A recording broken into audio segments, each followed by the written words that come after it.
Bismillahirrahmanirrahim. Assalamualaikum warahmatullahi wabarakatuh. Semuanya sehat selalu. Apakah suara terdengar jelas? Terdengar, Pak. Alhamdulillah, terima kasih Putri. Eh, kita panjatkan syukur alhamdulillah ya, kita masih bisa bertemu di perkuliahan rutin kita pagi ini. Tak terasa kita sudah menginjak pertemuan ke-11 ya. Jadi tinggal beberapa pertemuan lagi kita akan menyelesaikan capaian-capaian pembelajaran kita. Ya, mudah-mudahan materi-materi pokok yang ada di Carkom bisa ditelaah dengan baik. Termasuk di materi praktikumnya. Saya lihat praktikum intens ya, cukup mendalam juga bagi kalian yang ada di pendidikan, karena baru kurikulum sekarang ini muncullah adanya konsentrasi, maka mudah-mudahan ini menjadi jembatan untuk meraih ke sana. Yang saya lihat konsentrasi yang sudah dibuat sudah memenuhi tuntutan ya untuk kalian nanti menjadi luaran, jadi calon guru ya yang bisa siap mengajar SMK. Dulu saya melihat belum cukup siap untuk mengajar anak-anak SMK. Kita lihat dari saat PPL menghindari untuk mengajar materi-materi pokok seperti yang ada di SMK TKJ gitu ya, multimedia. Tapi perkembangan saya melihat sudah tidak lagi ya. Nah, ini menjadi kemajuan di kurikulum kalian. Nah, dulu perkembangannya utama untuk TKJ itu hanya Carkom. Coba bayangkan, Carkom ini untuk menyiapkan Anda sebagai calon guru TKJ, mana mungkin kan? Ya. Nah, ini menjadi sesuatu perubahan. Termasuk praktikum kalian itu adalah cikal yang saya dengan waktu itu masih sampai sekarang juga dosennya masih saya dengan Pak Rizky ya. Dan sekarang ditambah dengan pasokan Pak Herbert ya, Pak Yudi. Tapi dari dulu kami berdua itu membuat praktikum sehingga lebih advance daripada yang ada sebelumnya. Jadi akhirnya menunjang untuk kalian punya skill. Oke, sebelum saya mulai, adakah pertanyaan? Materi telah lalu kita sudah bahas tentang routing. Ini penting juga. Materi pokok penting ya ada di Carkom. Subnetting, supernetting, routing ya itu di lapisan network atau internet layer kalau di TCP IP protokol. Itu menjadi kajian yang cukup yang harus Anda menjadi mahir ya, profisien istilahnya. Nah, kalau Anda belum, tolong belajar kembali karena ini kan masa pembelajaran. Kalau Anda belum terus dibiarkan, itu namanya bukan belajar, pembiaran ya. Bahkan kalau ada istilahnya menjadi sesuatu yang kamu akan jadi guru malah mau lakukan sesuatu yang tidak pada tempatnya. Gitu ya. Belajar itu dari yang nggak bisa menjadi bisa, kan itu biasa. Salah itu biasa, kalau memang nggak ngerti, kan gitu. Dimafhumkan. Ya, baik. Ada pertanyaan nggak? Silakan.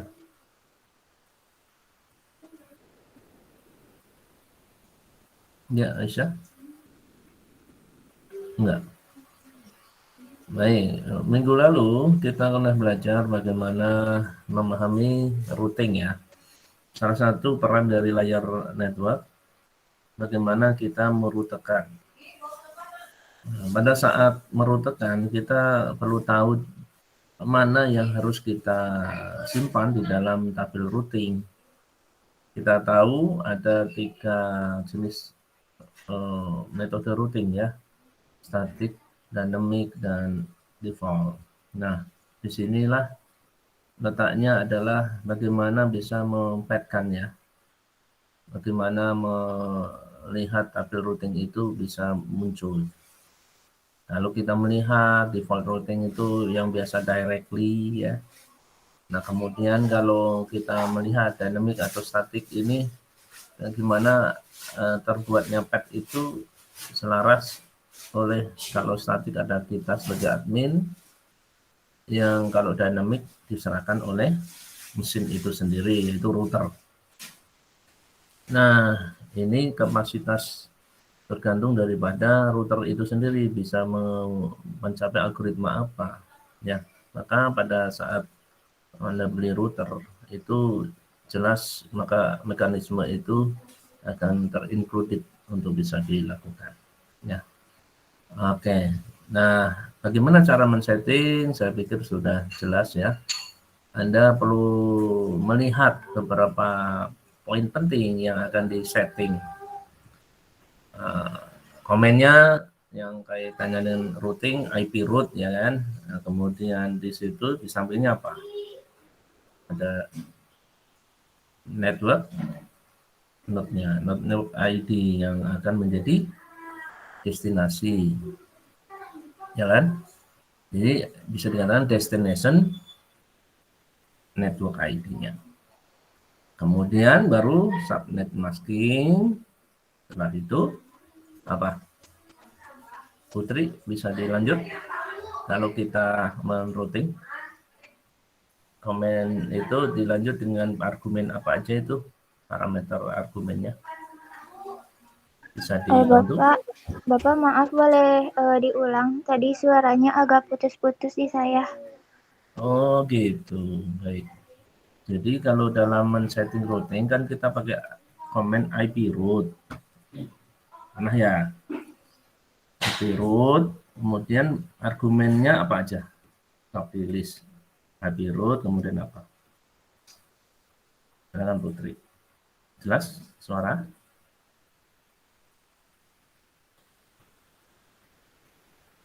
Atau saya harus ini ya off cam ya?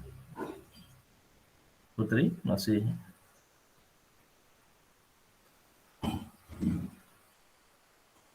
Saya ulang ya. Jadi saya perlu mencoba menanyakan kalau setting routing static kita kan pakai komen IP root, lalu ada argumen apa aja setelahnya. Halo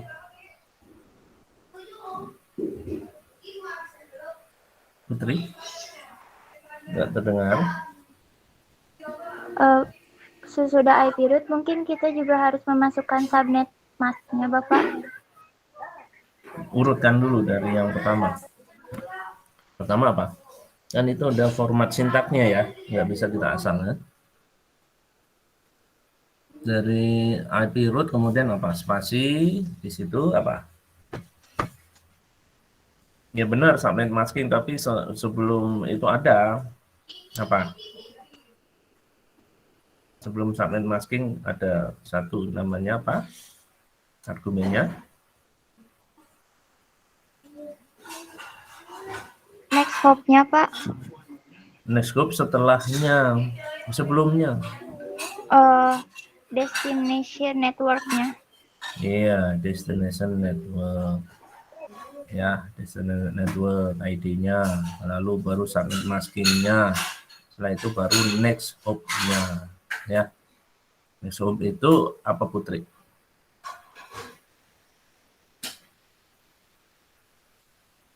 Next hop itu apa Putri?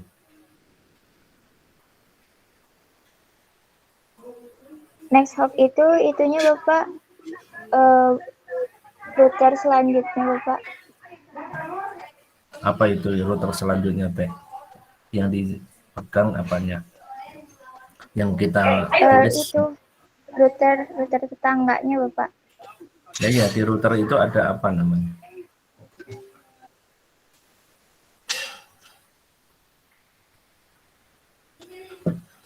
Ada apa di situ? Bisa dibantu Nadira? Ini alhamdulillah saya melihat Nadira pertama yang datang saya lihat. Ya. Terima kasih Nadira ya. Ya Pak. next hop itu mengandung ini bukan Pak, IP router tetangganya. Iya, itu IP apa? IP Network. Oh, network. Oh, Network bukan. address-nya. Di router itu kan ada yang perlu kita simpan. Kalau IP network portnya, itu kan tadi destination-nya ya. Andika, boleh? IP portnya Pak. Iya, IP port atau istilahnya apa? Kalau kita setting saat di interface, betul Nadira. Jadi bukan network ID ya, tapi interface daripada yang tadi kata Andika itu portnya. Ini penting, kenapa? Kan di dalam router itu bentuknya ya colokan-colokan itu. Kita harus tahu yang mana ya. Anggaplah di situ ada fast ethernet. Fast ethernetnya ada berapa colokan? Kan gitu ya. Ada FA00, FA01, FA10, FA11 kan biasanya per bank gitu ya. Nah, ini perlu kita lihat ya. Nah, kita berikan IP. Disitulah kita setting secara statik tadi seperti IP root bla bla bla yang dinyatakan oleh Putri Regina tadi ya. Baik, itu yang kemarin. Jadi kita perlu tahu itu. Nah, kita perlu mencatat adalah IP router tetangganya yang paling dekat. Menuju suatu network destination network yang manapun, itu kita perlu lihat. Kecuali yang kita lihat directly. Ya. Kita cari yang directly, yaitu pasti pakai interface router tersebut yang dia miliki yang akan kita setting. Ya, jangan salah nanti men-setting. Oke, ini perhatian yang sangat karena ya tahun ke tahun ini ada yang masih salah dan masih bingung. Kemarin juga kan kita juga diskusi beberapa poin Salman di sini ya. Ya, itu masih salah menjawabnya kan. Tapi itu nggak masalah. Jadi salah itu kan biasa belajar ya. Tapi setelah kesalahan itu kan ada koreksi dan harus bisa sekarang. Nah, seperti yang barusan kayak Putri, salah menyebut. Nah, itu biasa ya dalam pembelajaran. Kayak naik sepeda aja kan ya. Sepeda jatuh, akhirnya bisa. Oke, baik itu ya. Terima kasih. Kita merefleksikan. Nah, ini kan metode kalian juga nih ya, refleksi nih. Kita coba setelah ini adalah kita menginjak ke layar selanjutnya. Saya pikir layar network dengan peran-perannya kita sudah bahas ya dari terakhir routing, kemudian subnetting ya, terus kemudian API tracing di dalamnya, paketisasi dari frame menjadi paket ya, dan itu perlu kita lihat enkapsulasinya. Nah, saya izin sekarang untuk bisa melanjutkan dari bahasan selanjutnya dan sudah kelihatan? Sudah kelihatan belum? Sudah kelihatan ya? Sudah, Pak. Ya, baik, makasih. Nah, sekarang kita perlu lihat layer transport. Nah, masih ingat ya bahwa di dalam protokol TCP/IP, SOC di 7 layer kita dari bawah ya, dari network ke transport. Kalau yang di TCP/IP dari internet layer ke transport. Nah, seperti ini ya. Masih ingat ya? Nah, saya selalu akan coba begini biar Anda ingat. Dan ini ilmu repetasi ya, untuk mengingat sesuatu tanpa menghafal, tapi Anda ulang-ulang, ini akan nempel di otak kalian dengan sendirinya. Yang perlu kita lihat bahwa di enkapsulasi jelas ini namanya segmen. Jadi data unit data yang dalam enkapsulasi ya dari bits, frame, paket menjadi segmen dengan menambah dengan mengurangi header dari layer 3. Kalau transport ke network menambah dari ini nambah header. Nah, dari situ kita lihat di situ ada protokol service yang ada di transport yaitu sering terkenal ya, TCP, UDP. Nah, ini bukan hanya dua sebenarnya ya. Nah, nanti kita bisa lihat. Nah, peran apa yang ada di transport itu perlu kita lihat kembali. Masih ingatkah bahwa kenapa harus TCP, UDP? Nah, kita akan tekankan sekarang. Ya, TCP, UDP, transport ini akan membantu bagaimana jalannya satu layanan di aplikasi. Ya, nah, nanti kita lihat, misalkan di aplikasi ada protokol HTTP.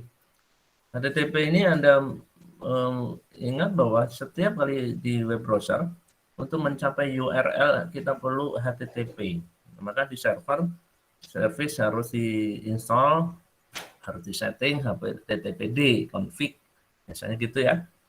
Nah, itu harus ditopang oleh lapisan transport dengan apakah TCP atau UDP. Nah, transport ini perannya bagaimana memberikan port service untuk mengirimkan datanya terhadap alamat yang ditunjukkan oleh internet layer, yaitu IP address yang terlihat. Ya. Nah, apakah layanannya berbentuk connection oriented atau connectionless? Nah, ini yang perlu kita bahas kembali. Ya. Nah, itu perlu yang kita akan coba jabarkan. Perbedaan daripada yang menggunakan TCP dan UDP. Itu singkatnya. TCP panjangan dari Transmission Control Protocol, kalau UDP User Datagram Protocol. Itu ya poinnya kita akan pegang. Nah, bagaimana sih peran daripada transport layer? Kita bisa melihat bahwa transport dengan ada di tengah-tengah ini, dia punya peran sentral, yaitu kalau dalam proses enkapsulasi, maka transport ini memberikan suatu peran untuk menambahkan header dari layer atasnya, ini sesi. Nah, kalau di internet layer, ya application layer, karena di TCP/IP, application layer terdiri 3 lapisan yang ada di SOC. Ya. Nah, prosesnya yang jelas akan memberikan support terhadap layanan aplikasi yang ada di atas. Ya, yang tadi saya bilang HTTP dan seterusnya. Nah, ini yang perlu kita lihat, bagaimana berbagai aplikasi akan bisa dikirimkan datanya melalui jaringan dalam satuan waktu yang sama. Nah, akan menyediakan reliabilitas dan error handling jika diminta. Ini akan mengecek apakah dia sampai atau tidak. Itu yang awal adalah transport. Ya, istilahnya apa? Flow control. Nah, jadi peran transport layer harus jelas itu ya. Nah, disitulah peran dari port service yang nanti apakah TCP atau UDP itu akan memperlihatkan bagaimana data itu sampai atau tidak. Dan harus mechanical resending untuk error handlingnya nanti kerjasama dengan data link layer. Gitu. Nah, kalau kita melihat simulasi daripada paket datanya, ini aplikasinya kita lihat. Ya, di sini aplikasi. Nah, aplikasi dengan data yang asli, kemudian ini kalau pakai TCP/IP ya, langsung ke transport layer kan. Itu disegmentasi, jadi pecah gitu ya, di split beberapa segmen. Nah, di dalamnya kita tambahkan header transport. Dikaitkan dengan perannya, nanti header inilah yang menunjukkan adanya dia port berapa, port service yang mendukung dari aplikasi ini jalan untuk sampai ke tujuan yang terkait dengan flow control ya. Kemudian di dalam satu protokol TCP/IP bahwa kita mendapatkan yang tadi ada TCP atau UDP. Kapan kita menggunakan TCP, kapan UDP? Nah, beberapa aplikasi yang membutuhkan data sampai akhirnya selesai, tidak error atau adanya delay, maka biasanya aplikasi ini membutuhkan suatu bentuk macam sehingga dia harus nyampe. Nah, itu artinya antara yang berkomunikasi antara sumber dan tujuan atau transmitter receiver itu harus mengetahuinya. Kalau kita sebagai manusia nggak pernah orang tuh ngobrol benar sama. Jadi kayak talk gitu ya. Nah, itu hidup semua. Jadi ada salam, assalamualaikum, waalaikumsalam, ngobrol. Nah, kalau yang UDP itu aplikasi bisa menerima dengan adanya error atau delay. Nah, ini bisa dengan melihat error, tapi tidak mendapat dan tidak menerima delay. Artinya apa?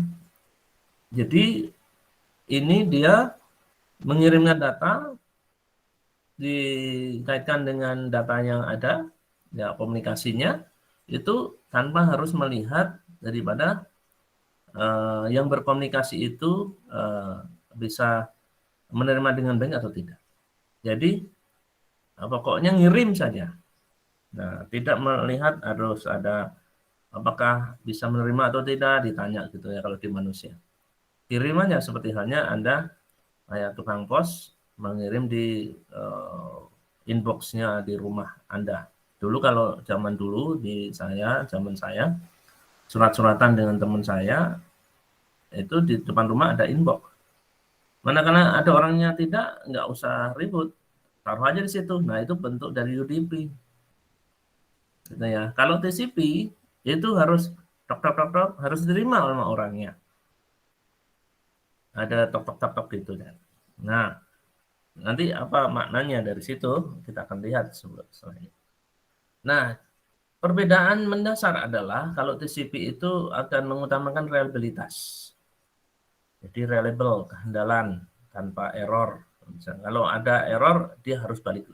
Nah, bilang ini rusak, harus kirim lagi, nah, gitu ya.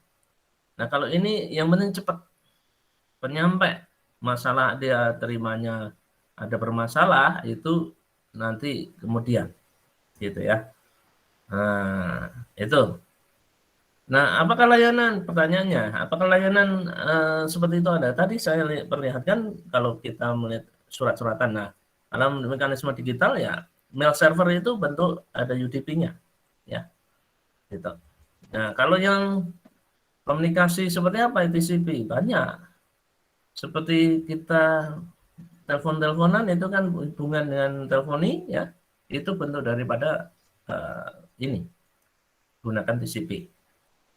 Ya, nah yang terkait dengan tadi bagaimana komunikasi terjadi itu ada tahapan seperti ini. Setup connection itu bentuk yang tadi harus ketemu orangnya. Tok. Assalamualaikum, selamat pagi. Itu setup connection. Kalau dalam kita telepon ringing tuh, nah itu setup connection kan. Dial number dulu, kemudian connect. Nah itu setup connection. Udah bilang on hook, diterima, halo, ya itu udah menerima data. Nah, itu transmit data.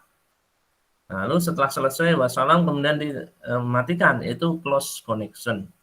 Nah, jadi di TCP ada 3 tahapan itu.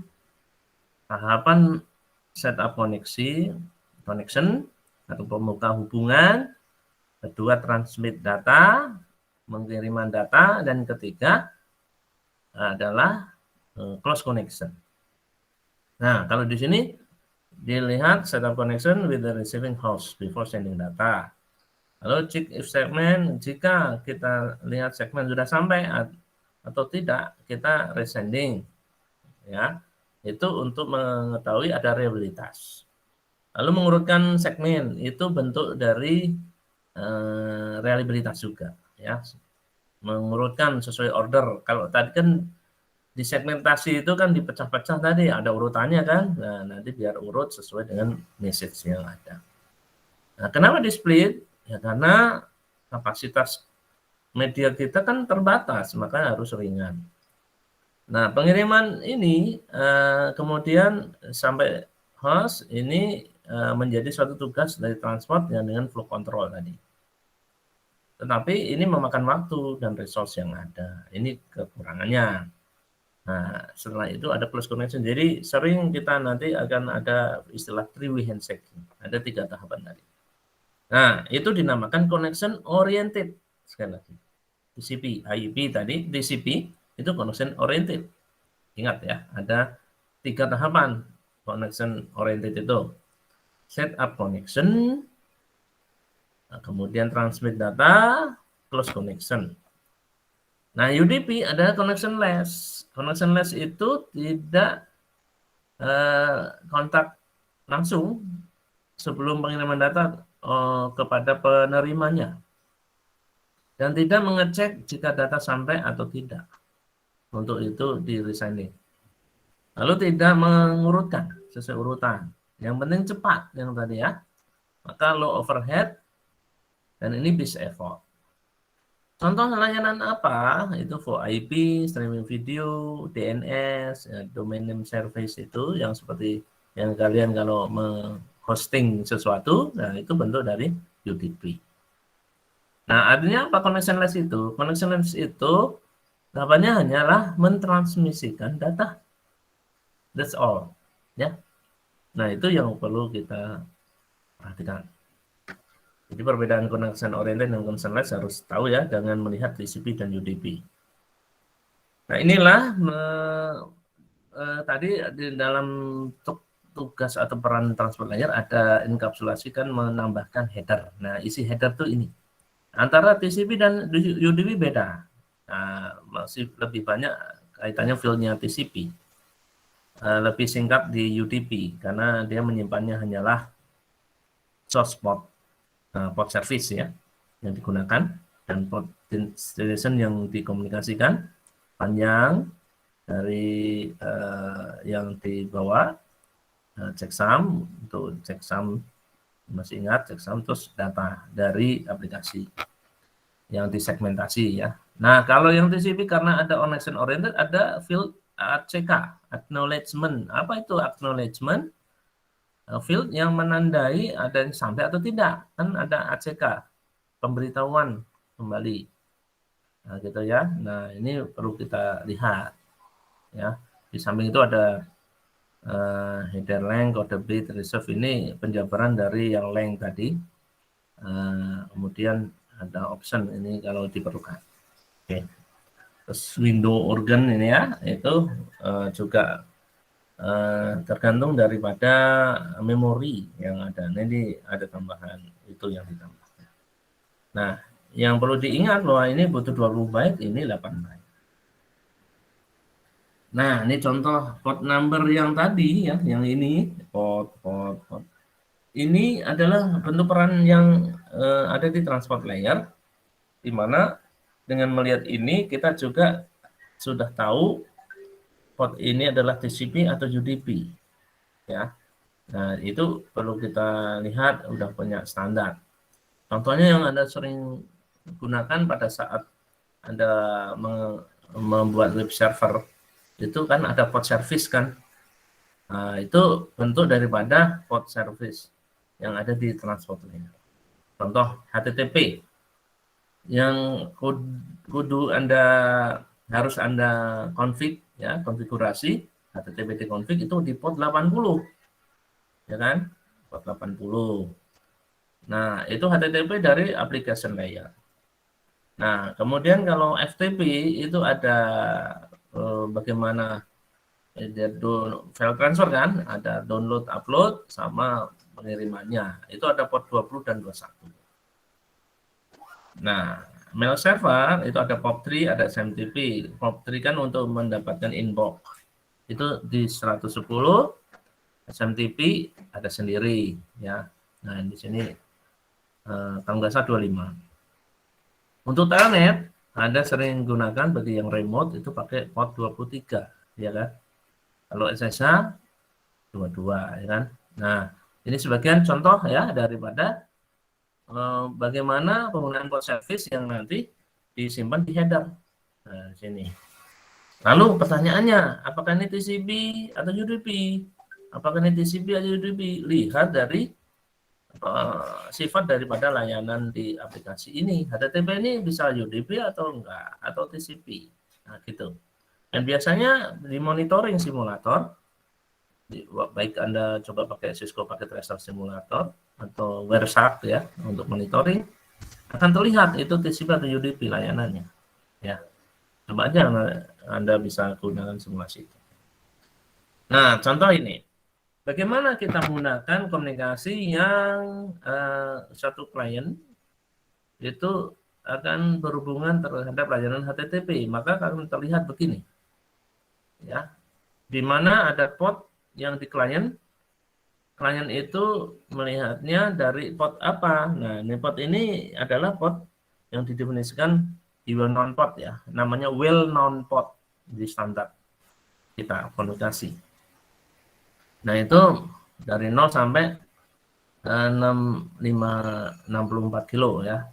Nah, source port untuk melihat di sini karena klien akan berhubungan dengan servernya di sini HTTP, maka destination-nya 80, source portnya 49152, ini random ya. Nah, sehingga dalam koneksi di dalam satu URL, maka akan ada namanya socket, yaitu port plus IP address. Dan ini contoh. 192.168.212.280. Anda sering pernah nggak kalau nggak ada naming service ya DNS, Anda pakai IP, kemudian diambil port itu. Nah, itulah yang bentuk yang akan menjadi komunikasi. Itu supportnya untuk transport layer. Gitu ya. Ada pertanyaan? Nah, saya simpan dulu kalau ada pertanyaan. Ini ya, saya sambungkan dulu ini. Di yang port tadi ada 80 dan seterusnya, itu yang menstandarkan adalah IANA. Organisasi internasional IANA, masih ingat, yang menciptakan juga bagaimana adanya domain-domain internet ya, ada COM, ada ORG, itu IANA. The Internet Assigned Number Authority. Nah, ada kaitannya dengan port-port itu punya istilah dari 0 sampai 64 kilo, yaitu 65.535. Nah, yang berkaitan dengan well-known port itu tidak boleh diutak-atik, tidak boleh digunakan, karena ini dipakai untuk server. Well-known port untuk layanan apa? Nah, HTTP, nah, tadi lihat ya 80, FTP 2021, Telnet 23, POP3 110, SMTP kalau nggak salah 25. Itu 0 sampai 1023, itu ada setiap layanan. Yang ada di situ sediakan port-port servisnya di 0 sampai 1023. Lalu ada register port. Ya. Register port itu apa? Register port yang ada di 1024 sampai 49151, di mana port yang ditandai oleh proses user atau aplikasi di sistem operasi dalam komunikasi ya, komunikasi pasti dari suatu PC atau komputer ke komputer yang lain, baik itu client server atau peer to peer atau apa, tergantung dari jenis topologinya. Nah, oke ya. Nah, ini bisa dinamik. Nah, kadang saya pakai 1024, kadang ini tergantung penyediaan pada saat mekanisme sistem operasinya. Lalu ini juga dinamik, tapi ini tidak diregisterkan. Nah, dynamic or private atau sering disebut ephemeral port, yaitu di atas 49.151. Itu 49.152 sampai 65.435. Seperti tadi, ini adalah pakai yang dynamic privat ya, klien itu. Nah, kalau yang tadi kemungkinan bisa jadi user meregisterkan untuk didaftarkan, ya kemudian bisa dijadikan server juga, tapi server lokal misalkan atau apa yang menjadi layanan tertentu. Nah, tentunya dia juga akan menjadi server pada saat layanan untuk HTTP, FTP, dan seterusnya. Itu ya. Oke. Nah, ini untuk mendapatkan dari satu bentuk kita tahu bahwa kita menggunakan protokol apa, saat Anda komunikasi itu Anda bisa men-show-kan protokol apa yang digunakan, lokal address-nya, lalu port number-nya. Lokal address ini sebenarnya IP ya, my PC itu IP-nya berapa, termasuk ini ya URL yang ada di foreign address. Nah, dengan port number-nya, ini HTTP kan pasti 80 gitu ya. Nah, ini 1518, maksudnya apa nih tadi? 1518 masuk, ada 3 kan, well known port, register port, dan dynamic port atau ephemeral port. 1518 masuk di mana? Di registered port, Bapak. Register ya, bagus. Makasih. Nah, itu bisa Anda gunakan netstart. Ya, pakai command netstart. Coba aja di CMD, kemudian netstart gitu di Windows ya. Anda bisa dapatkan itu. Dan ini bisa kita lihat apa statusnya ya, tersedia atau tidak, atau ada problem atau bagaimana gitu ya, netstart. Oke. Baik. Nah, kemudian keduanya TCP atau UDP itu akan men-split data aplikasi ke dalam satu bagian-bagian yang tadi ya. Saat sampai akan di-reassemble kembali. Nah, itu mekanisme enkapsulasi. Di mana TCP punya sequence number dengan di saat di headernya tadi ya, sequence number. Kita lihat tadi sequence numbernya. Nah, di sini ada bentuk sequence number ini. Untuk apa? Urutan. Ya, urutan. Nah, yang perlu kita lihat ini artinya reliabilitas terjaga. Urutan yang benar. Terus kalau UDP tidak ada sequence number yang tadi sudah diperlihatkan. Dan sering disebut datagram ya, maka user datagram protokol. Nah, tadi dipaparkan itu ada kaitannya dengan connection oriented dan connection less. Kita tahu bahwa connection oriented pasti menggunakan TCP. Ya. Nah, connection oriented itu akan memperlihatkan 3 tahapan tadi. Setup connection, ya, transfer data dengan melihat sinkronisasi untuk mendapatkan adanya urutan tadi, sequence number-nya betul atau tidak, itu bentuk transfer data yang diawali dari synchronization ya, untuk mendapat pengiriman data tadi.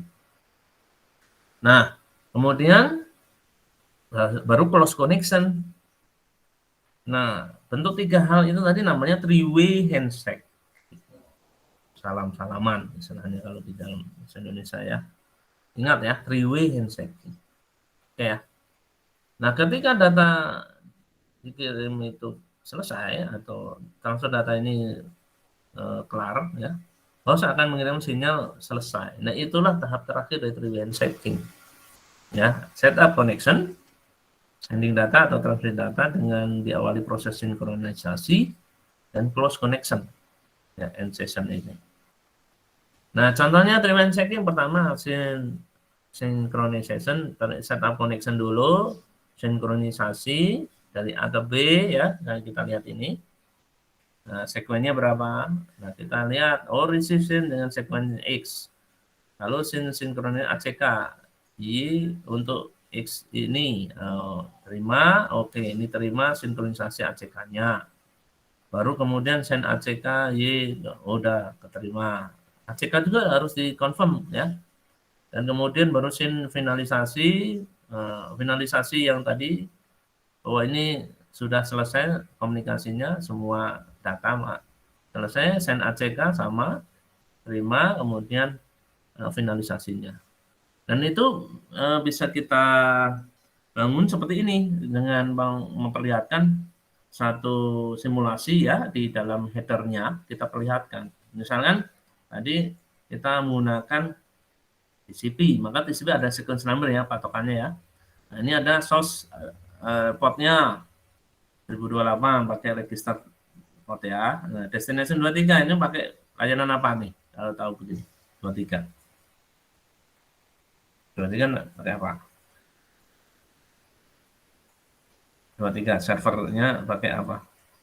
Layanannya apa? Yang dikomunikasikan. FTP, Pak. 23 bukan FTP. FTP 2021. 23 apa? Telnet, Pak. Telnet ya, remote ya. Remote ini ya. Fadli. Ini Fadli kan? Iya, Pak. Oke. Fadli atau Fadil sih? Fadil. Fadli, Pak. Oh Fadli, oke benar ya. Nah ini telnet ya, kalau Anda telnet itu seperti remote ke server gitu kan. Ini dilihat dari segmennya. Nah ini sekitar 91, ACK1 kirim. Nah nanti kan ini 10 byte. Maka 1 sampai 10 sampai ini adalah 11 ACK-nya. Kirim lagi ke sini confirm ya. Dan seterusnya 11.20 dan seterusnya. Finalisasi dan seterusnya. Ya seperti tadi primitive connection-nya. Ya, oke.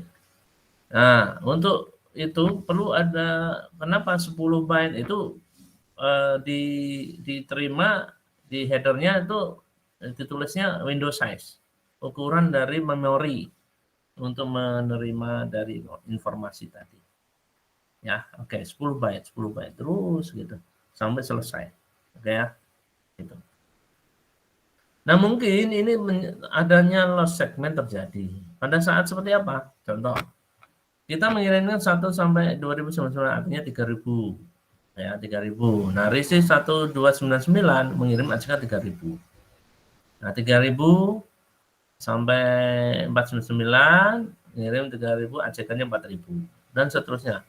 Nah, pas kemungkinan 4000 loss, maka yang dikirimkan 4.000, padahal 4.000 itu ACK. Nah, gitu ya. Dianggapnya udah sampai, maka ini loss. Dianggapnya datanya loss. Untuk itu, maka ini harus di-resending kalau tidak ada ACK. Nah, itu bentuk daripada reliabilitas seperti yang tadi diwujudkan di TCP. Nah, itu wujud juga flow control, di mana kita perlu tahu three-way handshaking terjadi dengan menginisialisasi synchronize ya dengan melihat window size itu untuk menerima informasi-informasi tadi. Nah, jika ini terlalu banyak menerima informasi, maka dia akan loss data juga karena buffer overflow. Jadi window size-nya tidak mampu menerima informasi yang tadi.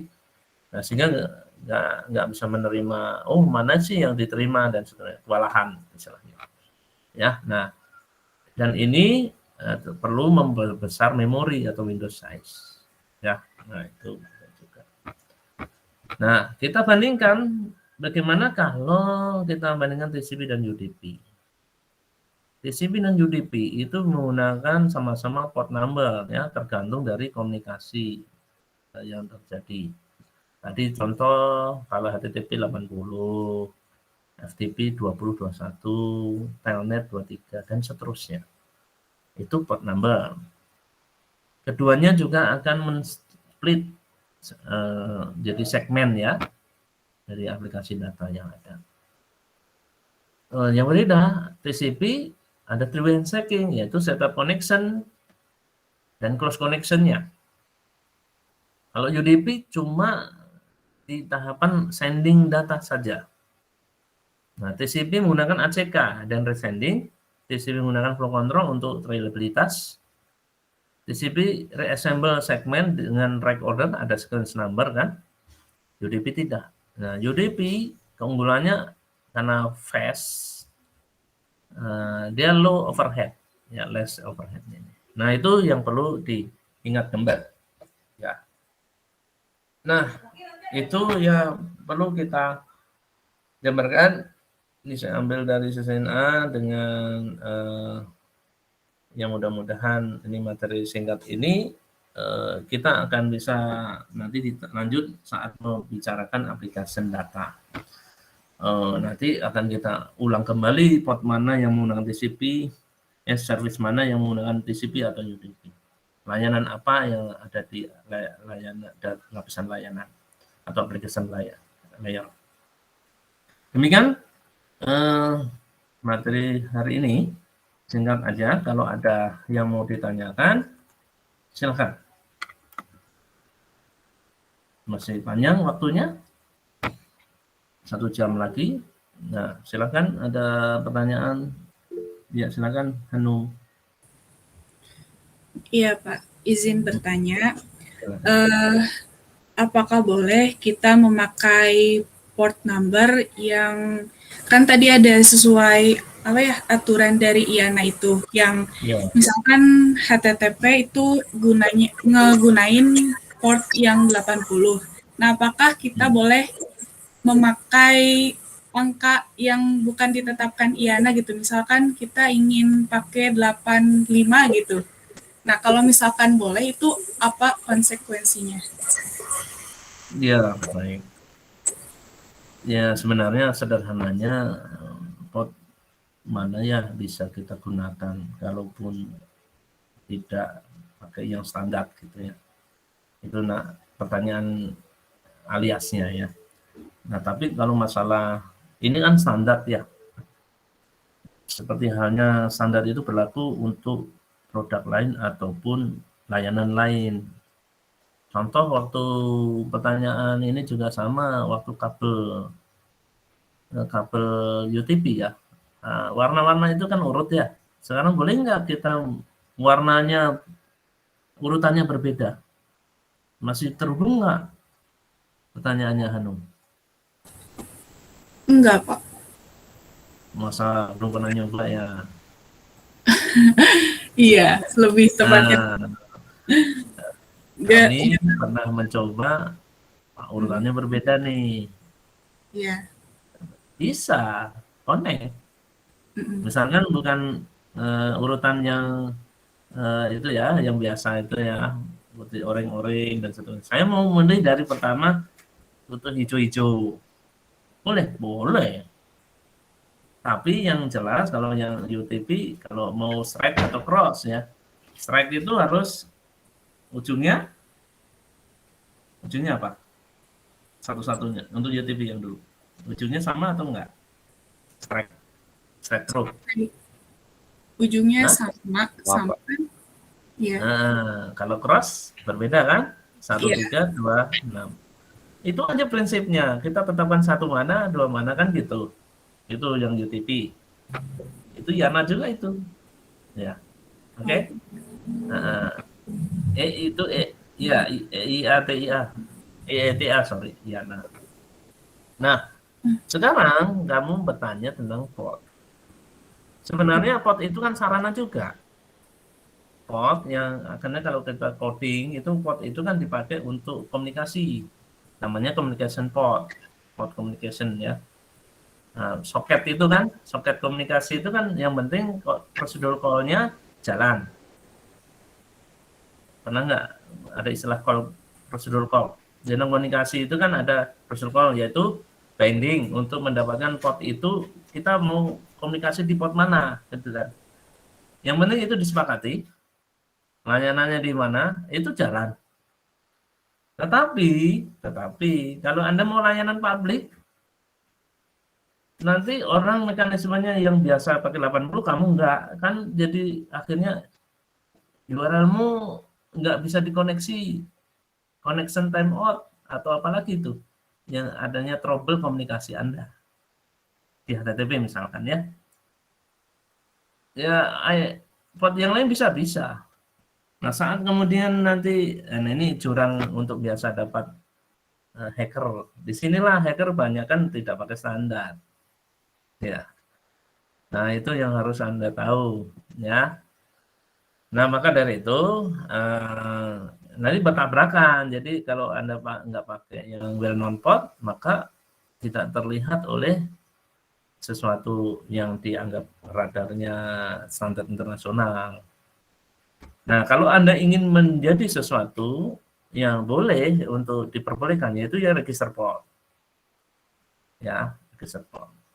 Itu boleh di atas 1023, yaitu 1024 sampai seterusnya dari 49151. Nah itu ya, jadi kalaupun ini apa ya, ada hukumnya Anda di penjara, ya enggak juga sih, tapi komunikasi Anda jadi gagal, fail gitu ya bentuknya. Oke, itu Anu. Iya Pak, terima kasih sudah menjawab.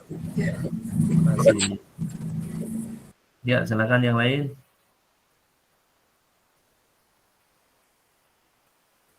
Yuk. Sudah ngerti ya? Oke, Putri, silakan. Bapak izin bertanya, Yo. jika misalkan kita menggunakan UDP, Pak, tapi ternyata kita melakukan kesalahan bahwa si datanya itu perlu menggunakan TCP, itu bagaimana, Pak? Oh, Benar, jadi ini kalian sebagai user tidak pernah ngurusin masalah TCP UDP. Itu mekanisme otomatis oleh sistem operasi. Nah, jadi biasanya kalau bilang SOP, HTTP port sekian akan tahu bahwa dia itu bisa HTTP, bisa TCP, bisa UDP. Nah, itu udah bentuk yang jadi apa istilahnya? Mekanisme yang udah inilah ya, tidak perlu dipikirkan.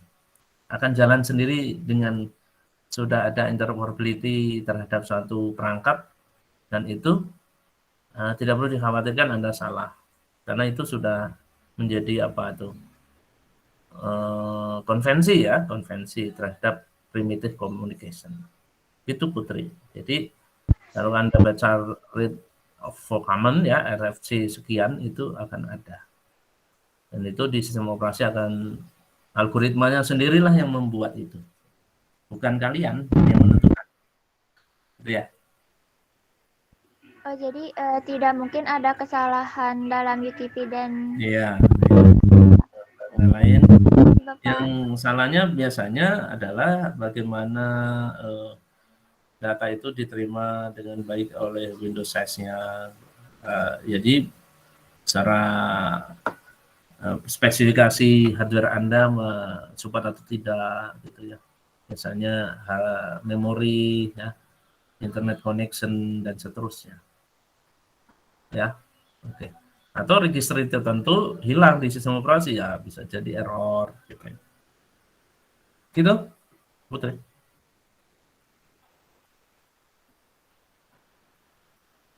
Nah, kalau mau bukti, bisa jadi saat Anda monitoring aja, misal pakai WireSat, atau Anda koneksi dengan CPT, itu kan di situ ada layanan, apa misalkan Anda mau komunikasikan suatu data apa.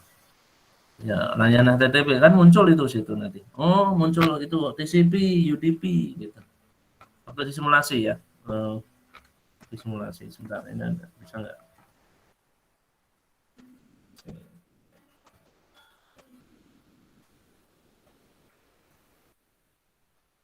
Itu sambil saya coba pelan-pelan. Ya, bisa jelas. Anda bisa nanti cek ya di Cisco Packet Tracer ya. Saya ini loadingnya lama ini. Yang saya pernah simulasikan tuh, nah pas monitoring itu kan ada TCP, UDP gitu. Oke. Itu ya Putri ya. Halo. Baik, Pak, terima kasih. Ya, suaramu kecil ya. Apakah kamu orangnya kecil? Suaranya kecil. Mic-nya ya kali ya. Oke. Baik, ada lagi yang lain? Ya, kalau tidak ada, saya kira bahasanya cukup mungkin bisa dimengerti ya. Kita akan lanjutkan monitoring yang terkait dengan proyek Anda nanti, tugas akhir proyek Anda. Regi, masih monitor Regi? Iya Pak. Kelompok mana aja yang perlu menyampaikan, silakan dipimpin untuk bisa menyampaikan hal-hal yang seperti sebelumnya. Cukup 2 slide dan memberikan ini, apalagi seharusnya sudah ada kematangan ya, karena sudah mau selesai nih 4 minggu lagi kan. Ya, silakan. Baik.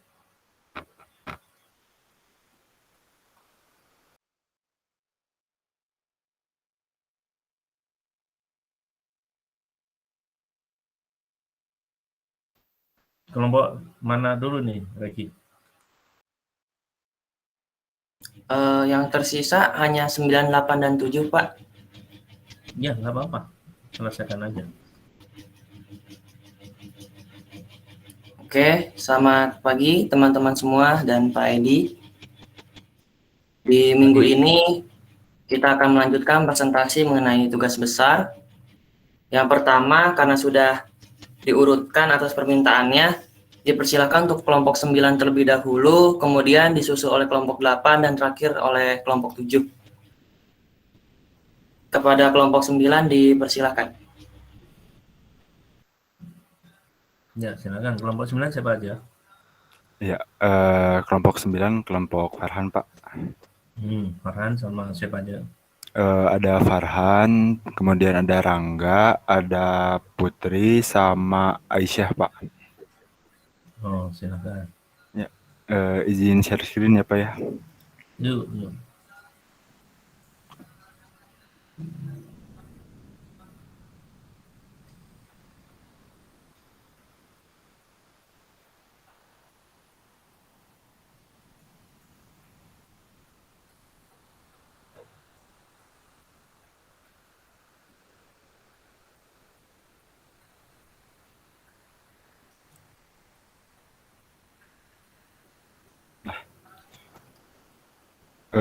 Maaf, Pak, sudah terlihat? Sudah. Nah, Bismillahirrahmanirrahim. Jadi proyek yang akan dibawakan oleh kelompok kami, kelompok 9, itu memiliki judul proyek yaitu CSS Village ya.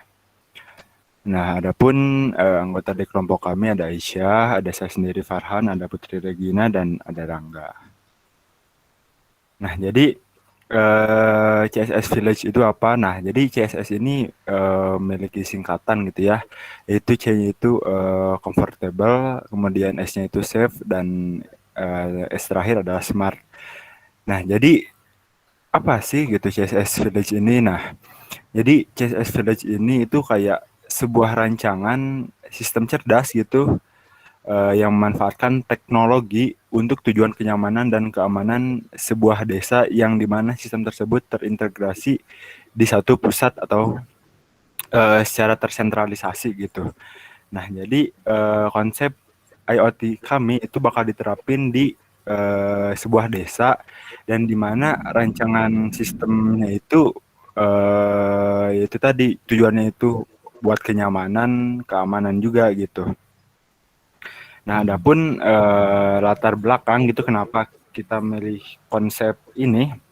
Nah, yang pertama karena jaminan kenyamanan dan keamanan sebuah desa itu yang relatif tergolong kurang terperhatikan.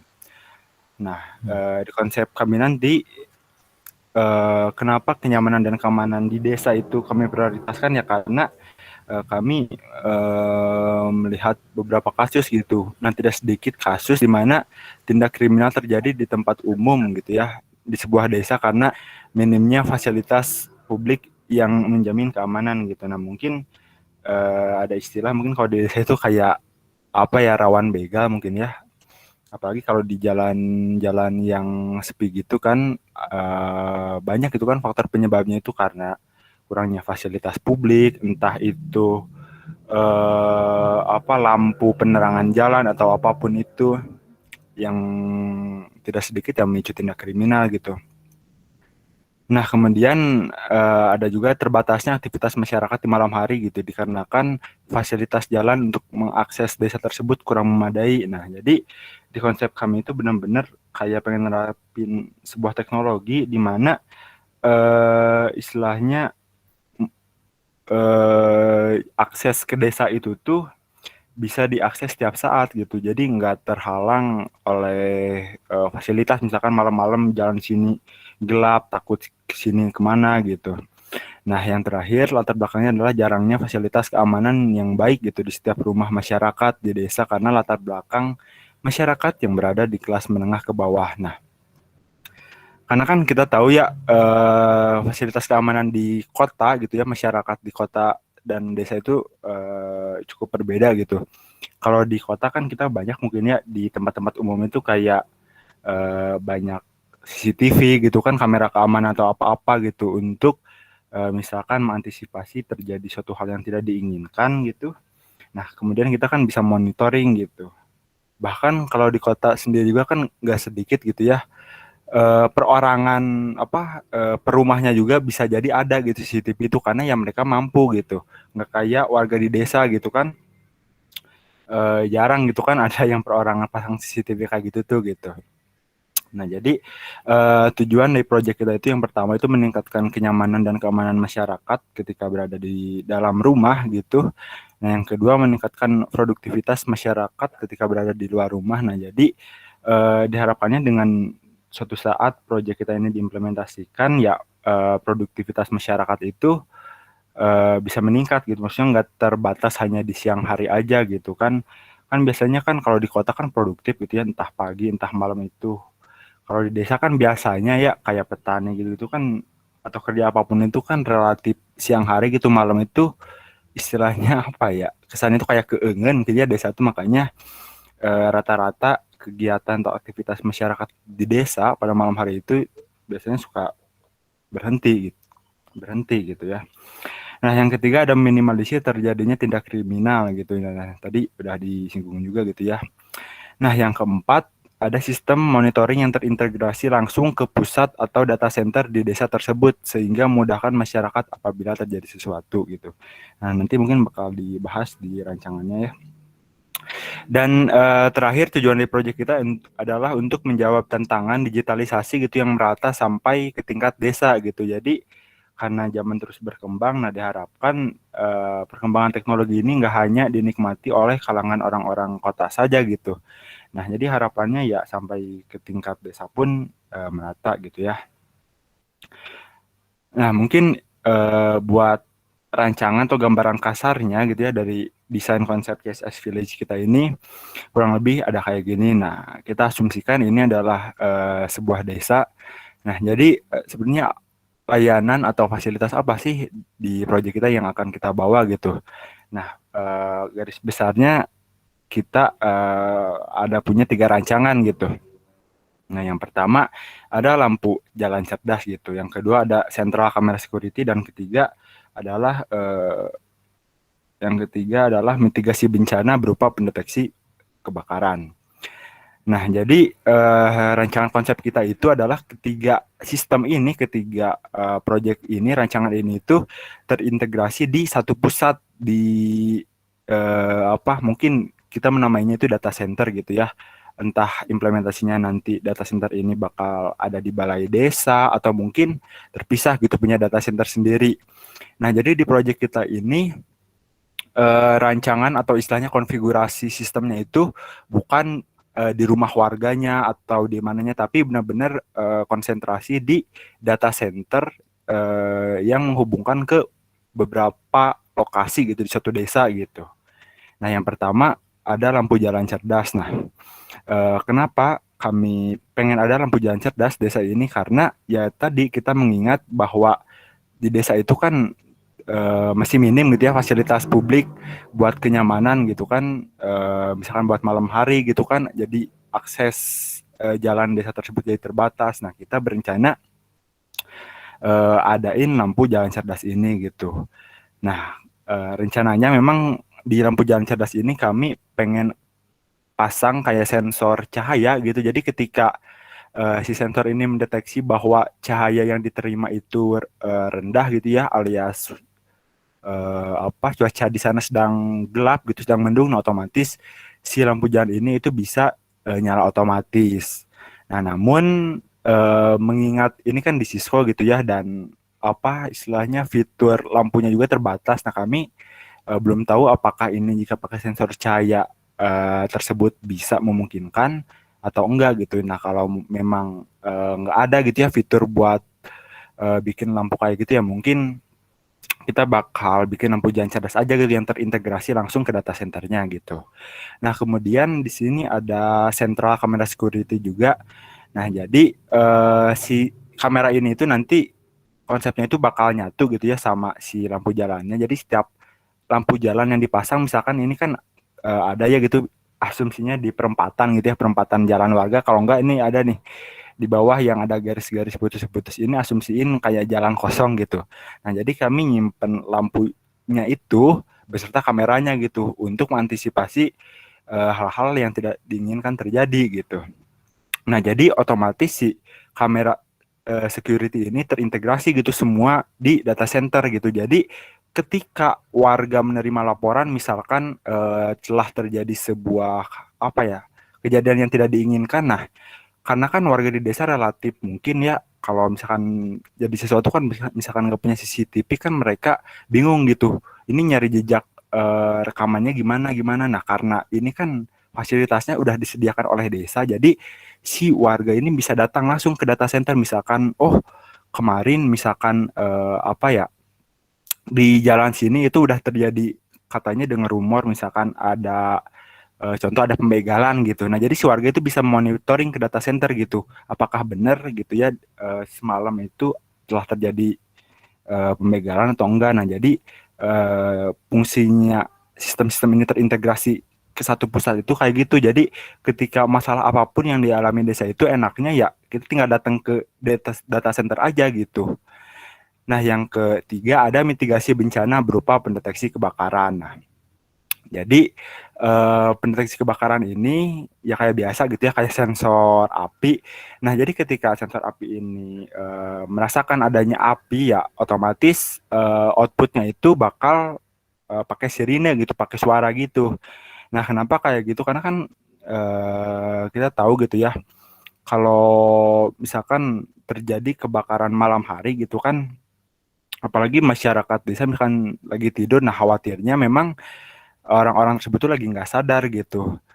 Dan juga sedikit istimewanya mungkinnya dari mitigasi bencana yang pendeteksi kebakaran ini, jadi si sistem pendeteksi kebakaran ini terintegrasi langsung ke pemadam kebakaran gitu di desa terdekat gitu, di desanya itu. Nah, asumsinya ini nih yang kotak merah ini adalah pemadam kebakarannya gitu ya, ceritanya kantor pemadam kebakarannya dan ini desa gitu. Nah, kenapa kita rencananya si pendeteksi kebakarannya itu langsung terhubung itu terkoneksi dengan kantor pemadam kebakarannya, karena untuk menghindari istilahnya apa ya, orang-orang yang menyalahgunakan apa ya istilahnya komunikasi buat pemadam kebakaran gitu. Artinya kan Farhan juga kan pernah dengar kasus gitu ya yang istilahnya ngeprank bercanda gitu kan, nelpon pemadam kebakaran ya, maksudnya entah ada entah nggak ada juga kan, khawatirnya ada orang yang iseng gitu kan pura-pura lapor ada kebakaran ini ternyata enggak. Nah, jadi kalau sistem ini terhubung langsung ke pemadam kebakaran, nah otomatis si pemadam kebakaran juga bisa tahu bahwa ini itu benar atau enggak, yaitu bisa konfirmasi langsung ke data center gitu kan, karena ini kan terintegrasi semua gitu. Dan karena ini terkoneksi langsung ke pemadam kebakaran, otomatis ini juga meningkatkan respon dari si pemadam kebakarannya gitu. Karena kan nggak sedikit kasus ada kebakaran kan pemadam kebakaran yang telat datang gitu ya. Entah karena apa. Nah, mungkin dengan adanya sistem ini diharapkan meminimalisir si kasus kebakaran ini itu apa ya istilahnya merambat kemana-mana gitu kan. Nah, jadi kurang lebih gambaran kasar dari konsep CSS Village kita ini kayak gitu. Nah, mungkin di sini kita masih belum nentuin buat media transmisinya ya. Misalkan dari sini entah mau pakai kabel ataupun nirkabel wireless. Nah, itu belum kami pikirkan karena kami juga masih memikirkan antara apa ya antara logis antara di Cisco-nya gitu dengan implementasi di dunia nyatanya gitu. Nah, kurang lebih project dari kami seperti itu. Sekian, terima kasih. Assalamualaikum warahmatullahi wabarakatuh. Waalaikumsalam. Jangan ditutup dulu slide-nya ya. Saya ingin coba, jangan ditutup.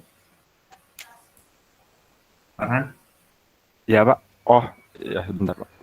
Slide-nya yang tadi terakhir.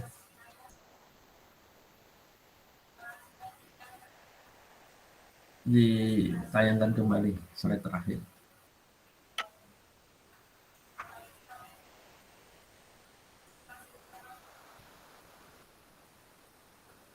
Iya, yang terakhir. Nah, Nah, tadi ya, Pak. saya sempat sudah menangkap ya idenya. Jadi ini sudah cukup baik, integratif ya pemikirannya. Dan memang hal-hal yang seperti inilah yang perlu kita bisa ungkapkan sesuatu yang ini ya, apa yang menjadi nilai kontribusi kalian, yaitu smart village ya. Nah, kalau dalam lomba-lomba juga butuh yang seperti ini, pemikiran integratif ya, tidak hanya inovatif ya, inovatif penting juga. Ya. Nah, ini termasuk ada dua-duanya. Nah, yang perlu dilihat kembali ada menyempurnakan ide kalian, yaitu yang perlu dilihat adalah tadi sudah disadari sebenarnya ya. Yang pertama kaitannya dengan sensor ya, sudah disadari juga itu. Nah, tapi harus ditelusuri kenyataannya seperti apa, spesifikasinya ya. Kalau misalkan tadi lampu cerdas, maka benar memang sensor dari cahaya yang akan dipakai untuk smartnya ini bagusnya sih setiap lampu udah bisa mandiri ya, karena sensor itu tinggal aktuatornya nyala dengan relay untuk menyalakan. Tinggal powernya ada di mana, itu kan jadi persoalan ya, cerdasnya di situ kan. Nah, sehingga atau memang ada orang lewat nyala kayak di rumah misalkan gitu ya. Nah, itu jadi kecerdasan di situ. Nah, yang perlu disadari adalah sekarang diintegrasikan dengan kamera. Nah, kamera ini dibutuhkan cahaya tentunya. Nah, sekarang kalau misalkan tidak ada, tadi sudah dijawab sebenarnya. Kalau cahayanya redup, itu sudah ada cahaya, itu udah bagus. Sehingga tidak dengan yang jalan tadi ada atau tidak adanya orang, yang penting gelap itu nyala. Ini udah bagus. Jadi kamera terintegrasi untuk mendapatkan cahaya, ya kan. Nah, sekarang yang perlu dilihat adalah data center. Nah, digunakan tadi ya berkaitan dengan monitoring. Ini sudah cukup baik.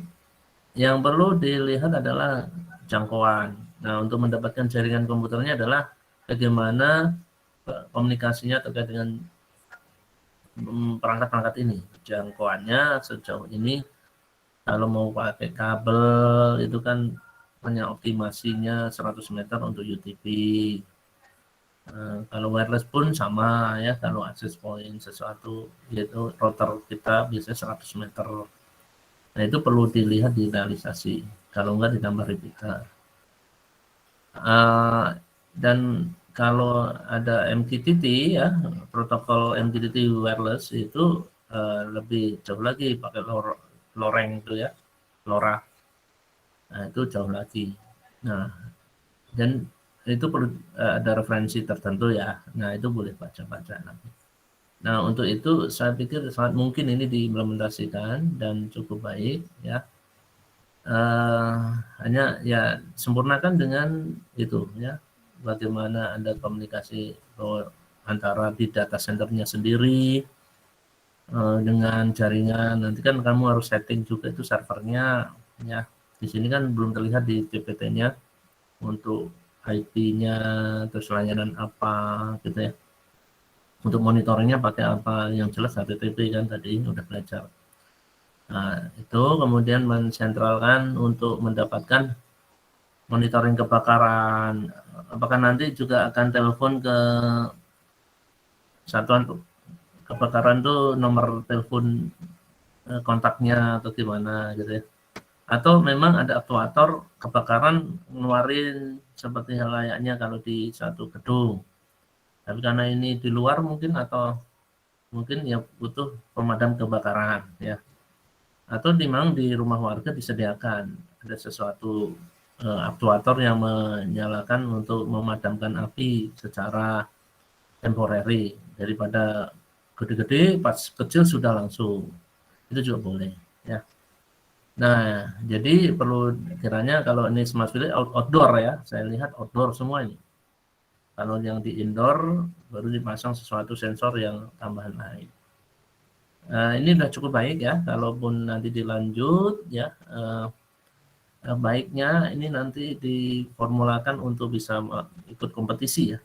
Minimal saya bisa dapatkan untuk masalah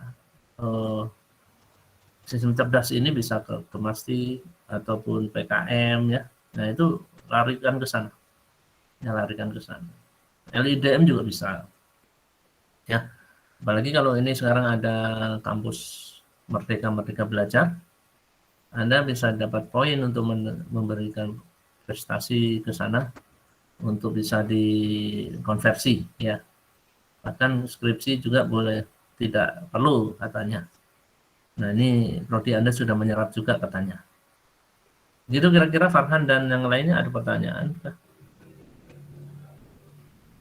Oh, baik Pak. Tadi beberapa catatannya udah Farhan tulis juga. Mungkin nanti bisa Farhan pertimbangin lagi Pak sama teman-teman yang lain Pak. Terima kasih Pak. Yuk, sama-sama. Terima kasih kembali. Dan ini udah cukup baik ya. Dan tentunya perlu dilihat juga ya sebagai bentuk uniknya ya daripada kelompok lain juga. Ini udah saya lihat ada perbedaan. Nah. Oke, terima kasih dan kawan-kawan. Ya, untuk kelompok ini cukup. Boleh berlanjut ke kelompok selanjutnya. Iya, terima kasih untuk kelompok 9 yang sudah mempresentasikan akan rencana tugasnya. Kemudian kita akan melanjutkan ke kelompok 8, di mana anggotanya ada Ervina, ada Indah, Anggara, dan Faris. Kepada kelompok 8 dipersilahkan. Iya, baik. Terima kasih, Regi, untuk kesempatannya. Sebelumnya, Bapak dan teman-teman izin share screen. Ya, silakan Anda.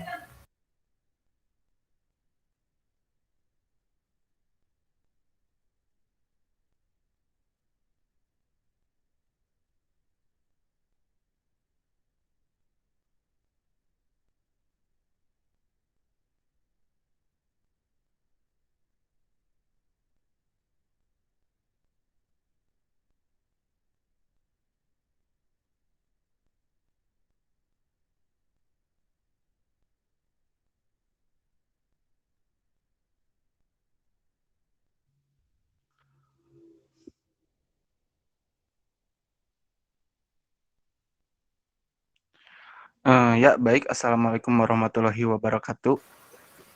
Waalaikumsalam. Selamat pagi rekan-rekan semuanya. Salam sejahtera bagi kita semua. Semoga kita tetap berada dalam kesehatan dan kebahagiaan.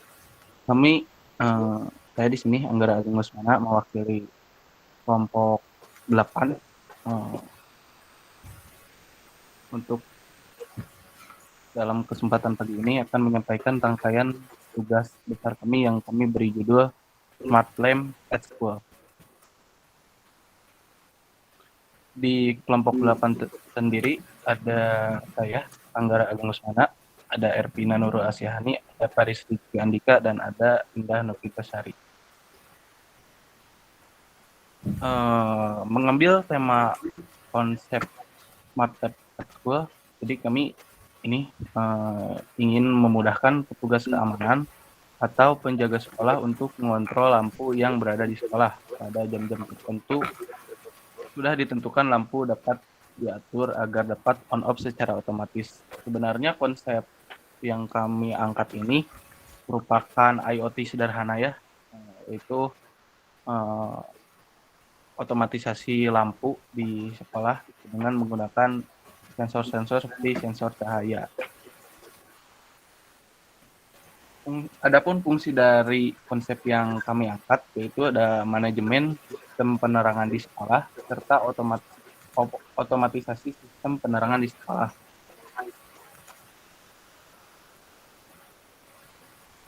Selanjutnya, adapun tujuan dari Smart Lab at School, konsep yang kami angkat adalah untuk memudahkan kerja penjaga sekolah agar tidak perlu menyalakan atau mematikan saklar lampu saat waktu berganti.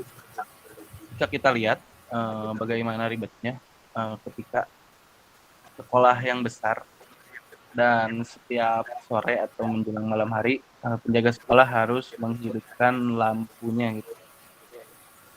Ataupun bisa kita perhatikan tidak jarang bahwa di saat hari libur ketika tidak ada anak-anak sekolah di siang hari lampu sekolah itu tetap menyala karena ya ribet aja gitu untuk mematikan dan menghidupkannya. Untuk selanjutnya adalah meminimalisir biaya listrik yang terbuang percuma karena pemakaian lampu yang tidak waktunya. Jadi dengan adanya konsep ini bisa menghemat biaya listrik untuk penggunaan lampu yang tidak seharusnya. Selanjutnya ada juga memanfaatkan teknologi sebagai bahan pembelajaran langsung bagi siswa. Dengan adanya konsep IoT di sekolah, tentunya hal ini juga menjadi sebuah hal yang menarik bagi siswa untuk nantinya dijadikan sebagai bahan pembelajaran.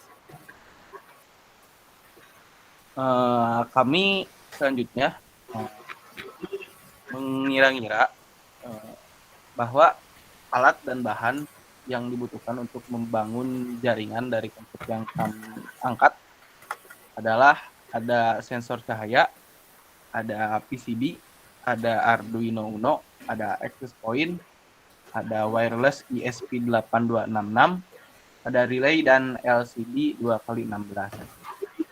Itu untuk gambaran alat dan bahan yang kami akan butuhkan dalam pembuatan jaringan ini.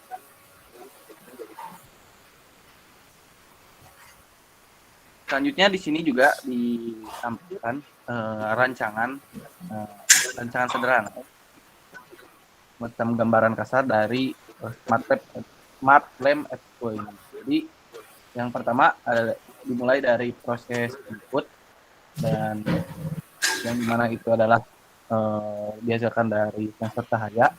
Untuk selanjutnya input itu dikirim ke server atau access point melalui internet atau remote server. Yang selanjutnya adalah diproses sesuai dengan permintaan dari input untuk selanjutnya menghasilkan output yaitu lights on atau light off, mematikan dan menghidupkan lampu.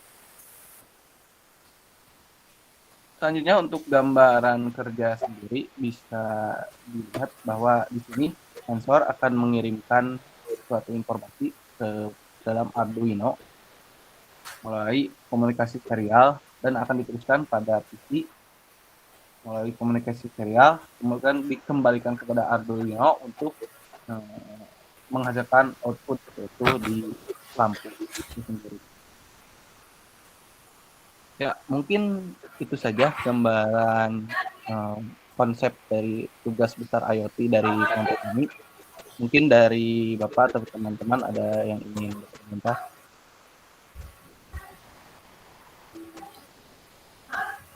Baik, dari teman-teman dulu coba boleh. Kan tadi Anda mengundang teman-teman ya.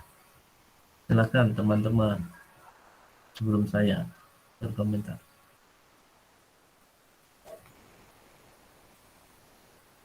Ada yang mau menyampaikan?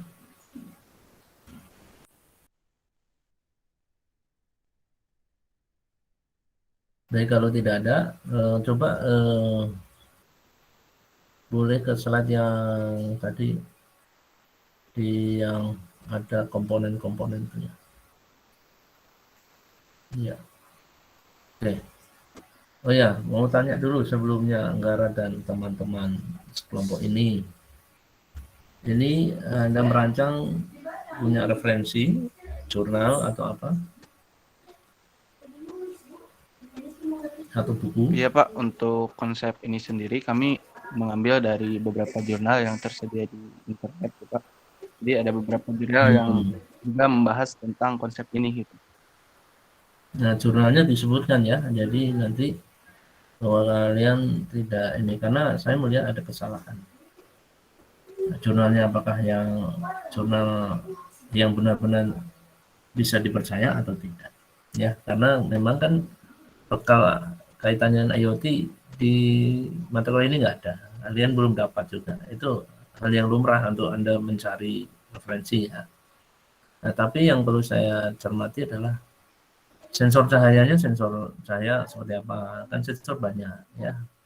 Suhu ada DHT11, ada kemudian kalau cahaya ada berkaitan dengan LED ya.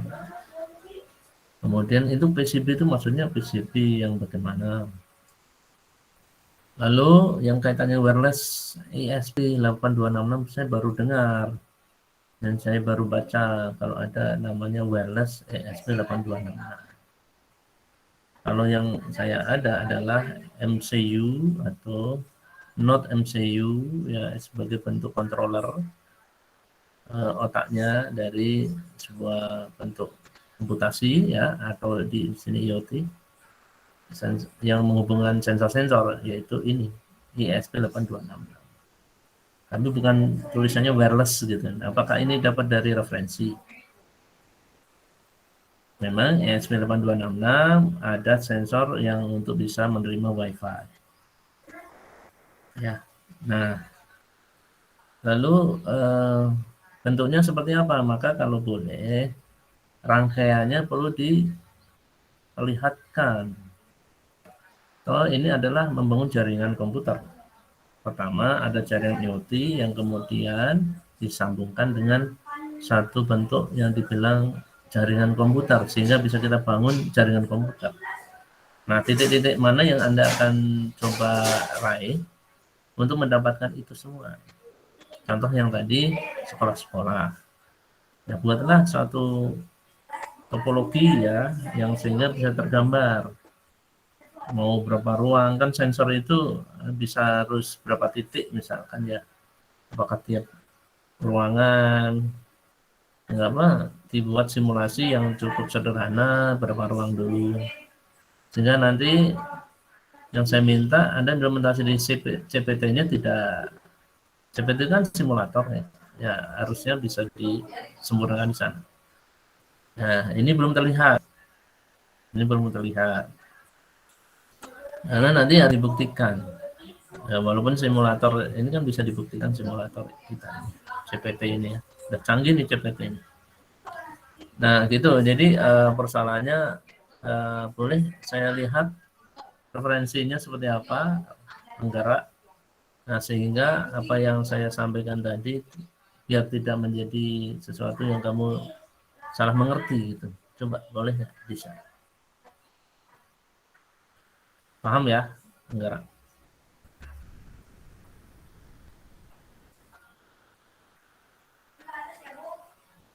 Halo? Apakah pernyataan saya tadi didengar? Mendengar, Anggara?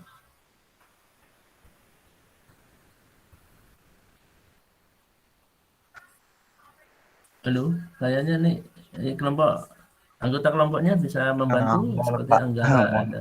Iya Pak, mohon maaf tadi agak Oh. putus-putus suaranya. Oh, oke. Ya, tapi Ya, Pak. tadi yang saya Jadi, omongkan bisa didengar. eh, Dengar ya, jelas ya.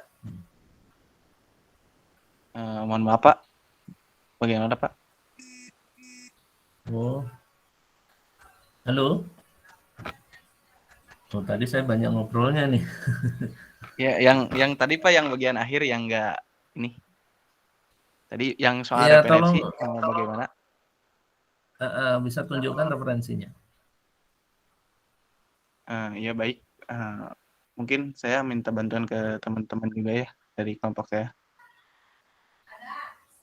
Dan ini juga Anggara nanti tolong disimulasikan di Cisco pakai tracer ya, sehingga kita bisa tahu simulasinya seperti apa nanti ya. Oh iya, siap Pak. Coba diperlihatkan referensinya. Baik Pak, sebentar.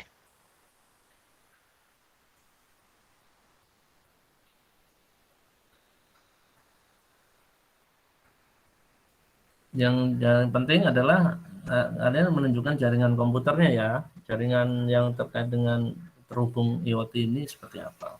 Contohnya ya tadi kayak monitoring itu kan jaringan komputernya ya.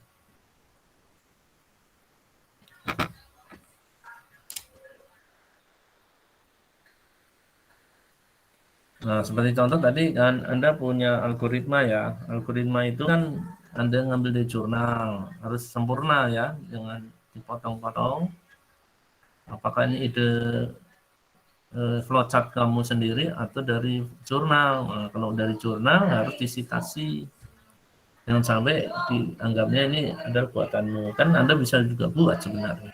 Ya kan?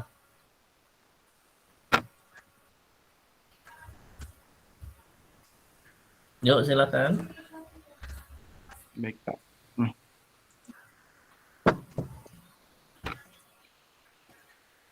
Boleh anggotamu, boleh siapa yang nge-share silakan.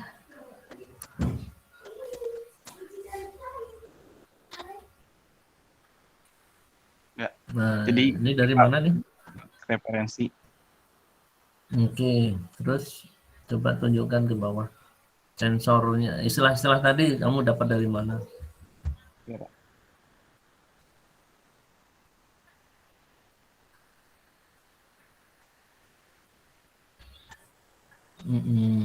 Terus wireless SP itu dari sini ya? Ya.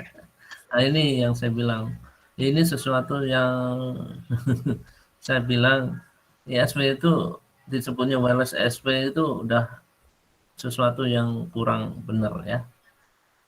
Nah, coba di bawahnya ada ininya enggak, gambarnya modulnya apa rangkaiannya. Nah ini kan flowchartnya dari sini ya. Iya, Pak. Jadi kamu Mengambil harus dari sini. harus kamu sempurnakan semua ini di capture, terus kasih citasi gitu ya. Nah, cuma yang perlu saya tandain ini kurang jelas rangkaiannya seperti apa tadi, belum jelas. Coba lihat ke bawah lagi. Nah baru ini ada rangkaian tuh ISP itu ada UNO. ISP-nya mana ISP? Itu Arduino Uno. Kalau SP-nya mana? Kamu harus tahu tuh.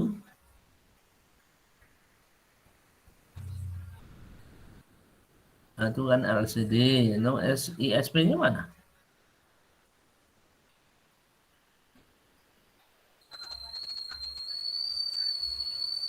Nah, itu ISP-nya di gambar itu tuh. Nah, yang paling kanan tuh. Itu ISP itu. Itu kan Uno yang paling kanan.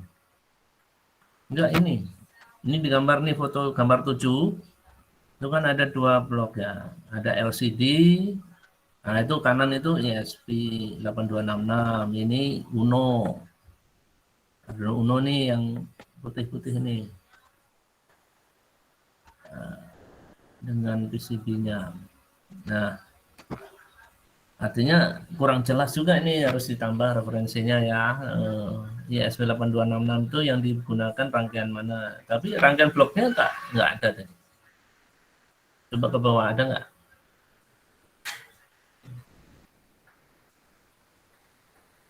Ke bawah. Ya, Pak. Terus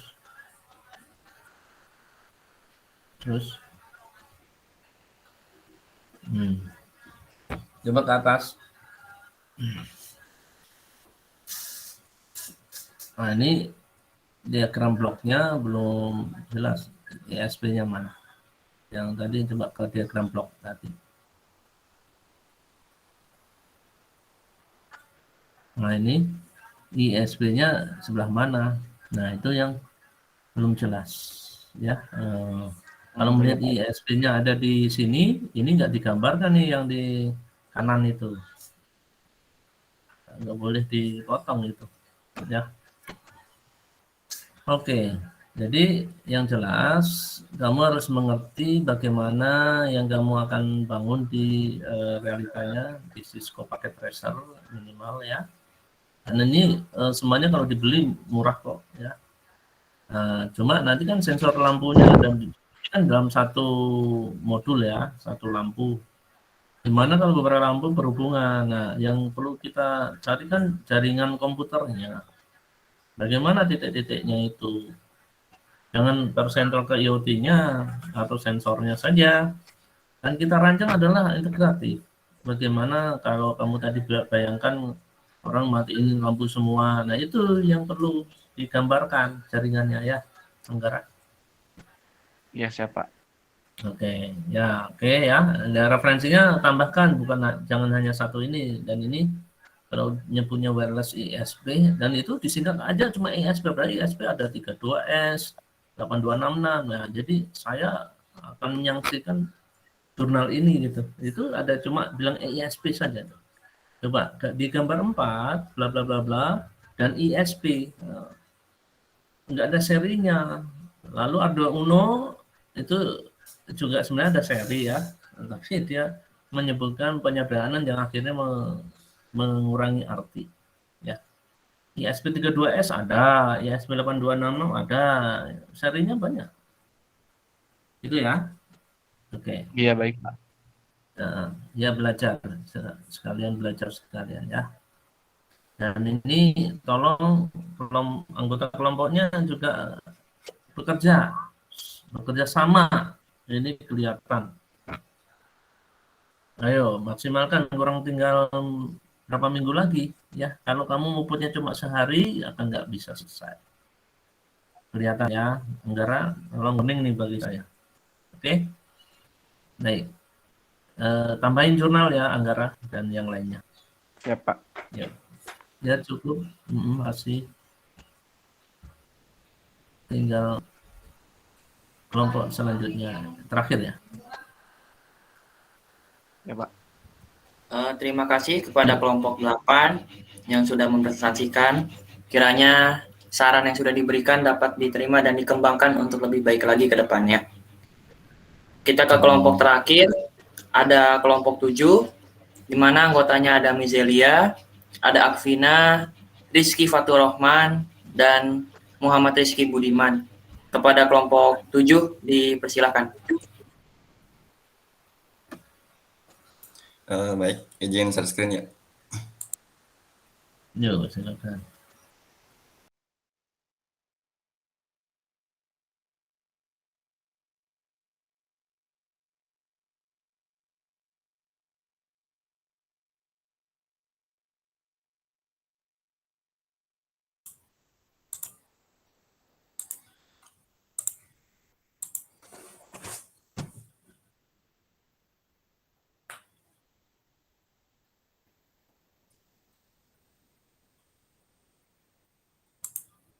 Apakah sudah terlihat screen-nya? Ya, sudah. Oh, sudah. Oke. Sudah. Baik, bismillahirrahmanirrahim. Assalamualaikum warahmatullahi wabarakatuh. Waalaikumsalam warahmatullahi Baik, di sini kami dari kelompok 7 akan mempresentasikan mungkin hasil diskusi kami selama minggu-minggu kemarin gitu, tentang mengambil dengan tema smart room, yang dimana smart room ini tertuju pada yang ditujukan pada kamar gitu maksudnya. Ya baik, yang beranggotakan yang ke satu itu ada Akvina, yang kedua ada Mizelia, yang ketiga ada Muhammad Rizky, dan keempat saya sendiri yaitu Rizky Fatur Rahman. Ya, mungkin konsep penerapan dari smart room itu berpengaruh dari pintu gitu. Ya ketika kita membuka pintu, semua benda yang ada di dalam ruangan langsung menyala gitu. Dan ketika ingin keluar kamar dari tersebut, saat pintu ditutup, maka otomatis si barang-barang ataupun contohnya seperti AC atau kipas lampu akan mati otomatis gitu, yang dikendalikan oleh di pintu kan, diatur oleh smartphone. Yang di sini smartphone berfungsi sebagai perangkat mengendalikan sistem IoT, Pak. Mungkin itu gambarannya untuk konsepnya. Mungkin ini hanya simpel saja gitu tentang pemaparan di ini ya. Mungkin ini saat kondisi dalam kita masuk gitu, membuka pintu. Ya mungkin ketika ini misalnya gambarannya ini kamar, sebuah kamar gitu. Nah terus semakin modernnya zaman, mungkin semakin bergantinya tahun, semakin jalannya tahun, kita contohkan kita ambil di apartemen lah atau di mana. Orang-orang kan kalau misalkan semakin apa ya ingin simpel gitu maksudnya ya kita apa ya namanya mencari gitu. Jadi untuk bagaimana nih apa cara agar tidak satu-satu dinyalakan gitu. Ya, mungkin dari smart IoT ini ketika apa ya namanya ya agar memudahkan atau apa mensimpelkan lah misalkan agar tidak misalkan kita contohnya kita kadang dalam keadaan capek gitu misalkan dari tanggal lah gitu, atau apa nah kita kan ingin misalkan ingin tidur langsung gitu kan bagaimana si lampu atau AC atau kulkas ini semua ini gitu agar menyala gitu mungkin dari kita ketika kita membuka pintu ya semuanya akan ini menyala gitu bagaimana menyalanya dari mungkin dari sisi ke smartphone mungkin dari jendela juga nah ini dalam kondisi tertutup ya otomatis di semua ruangan ini akan mati gitu nah kalau misalkan kita apa ya namanya tidur gitu atau dikunci kan itu dalam keadaan tertutup itu mati nah, mungkin kalau mau menyala lagi gimana ya kita tinggal kunci pintunya otomatis di semua barang ini akan menyala gitu ya mungkin itu Pak untuk kelompok 7 tentang smart home. Baik, ada tambahan dari kelompok anggotanya? Mungkin iya Pak, kan apa yang namanya? Bentar. Baik, ada nggak? Cukup? Oke. Oh ini. Baik, terima kasih Rizky yang sudah menyampaikan ide dari kelompoknya.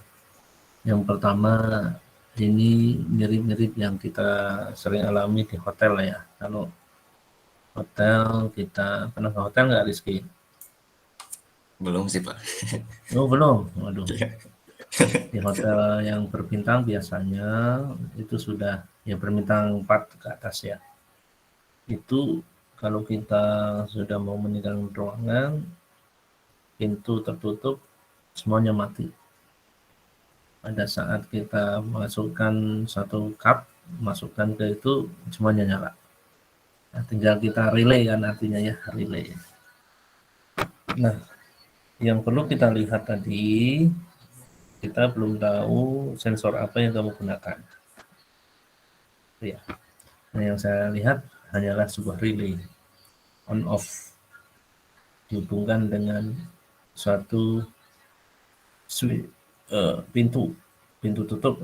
Mungkin sensornya di sini. Ya, tapi belum kamu sebutkan sensor apa. Ya tadi ya dari bentuk thing-nya itu.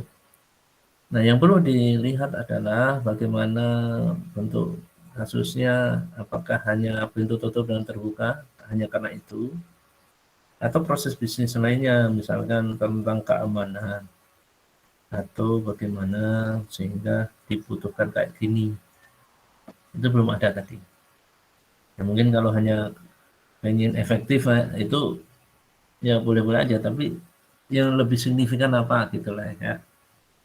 Keamanan atau apa ya terkait dengan itu. Mungkin ini Pak.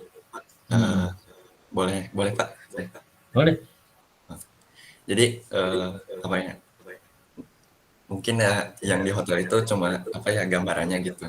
Tapi kalau misalkan kita menempatkan di rumah misalkan atau di mana, nah kan itu di kamar ya posisinya Pak. Nah di apa? Kan ada tuh yang di rumah tuh yang di sebelah kamar atau di luarnya suka ada tanaman gitu Pak. Tanaman apa? Nah, ya tanaman lah gitu maksudnya. Nah apa ya? Yang saya akan buat tuh ya mungkin ini Pak semacam pas kita membuka jendela itu si apa air tuh yang suara atau naon ya penyemprot air lah misalnya, yang otomatis ya akan apa namanya menyiram Shower gitu. air.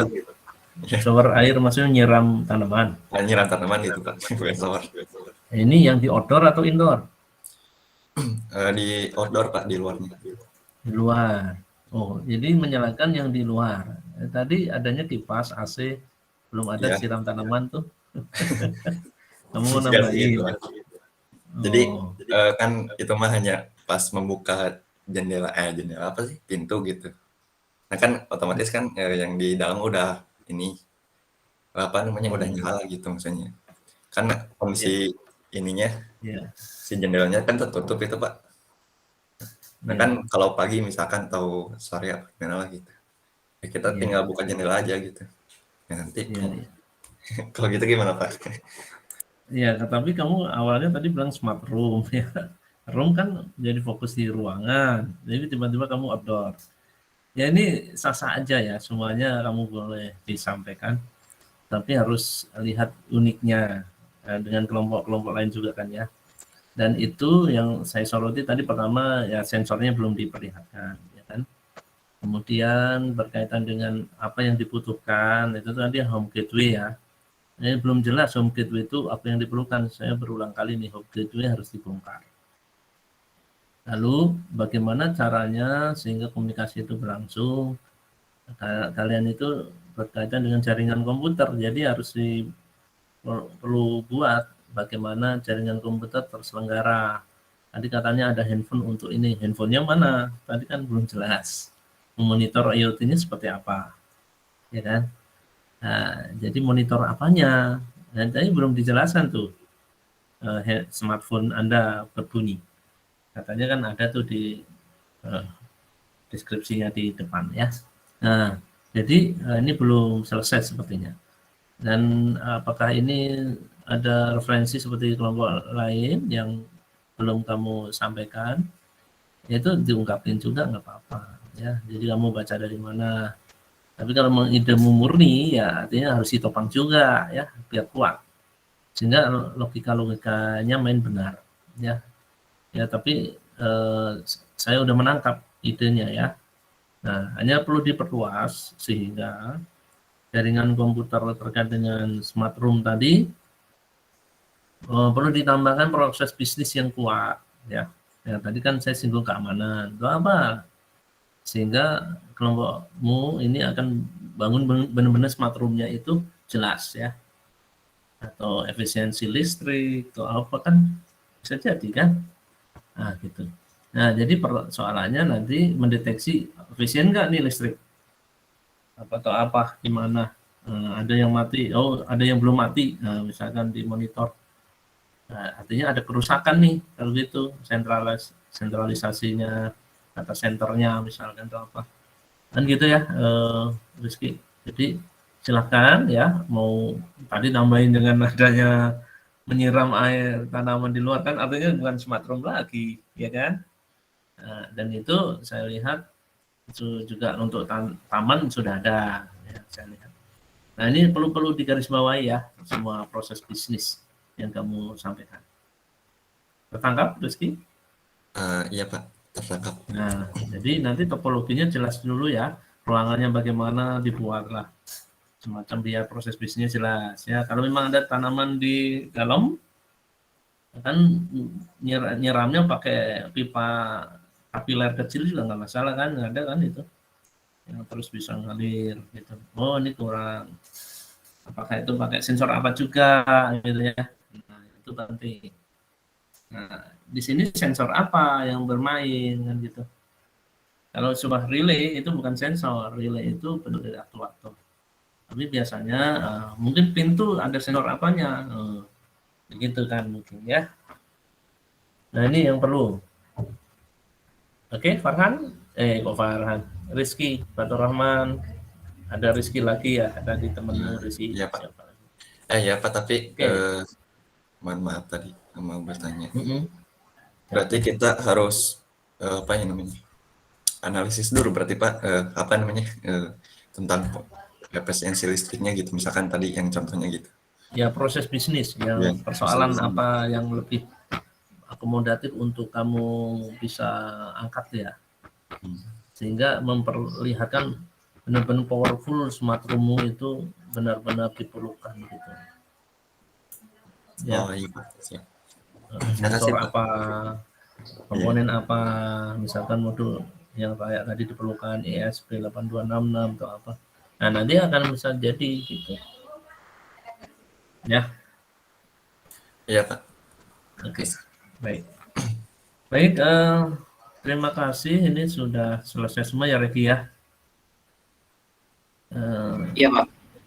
Jadi ya ini kurang tinggal berapa minggu lagi nih, Pak Kasen. Nanti saya akan koordinasi dengan asisten. Saya pikir Anda harus semuanya udah perlu lagi menyambungkan kerjasama antar anggota untuk coba kerjasama virtual kan nggak masalah ya.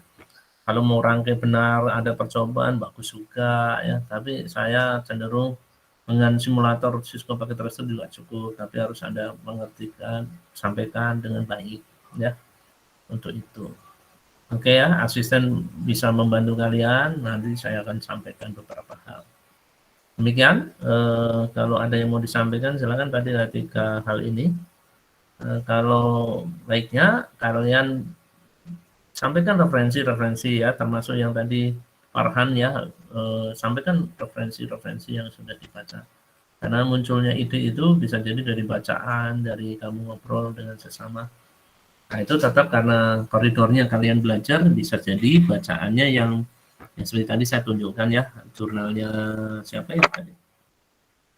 Anggara ya, nah itu perlu nah ini topang lagi ya, walaupun mungkin dia menyampaikannya pengennya benar tapi masih salah gitu ya, itu gitu ya.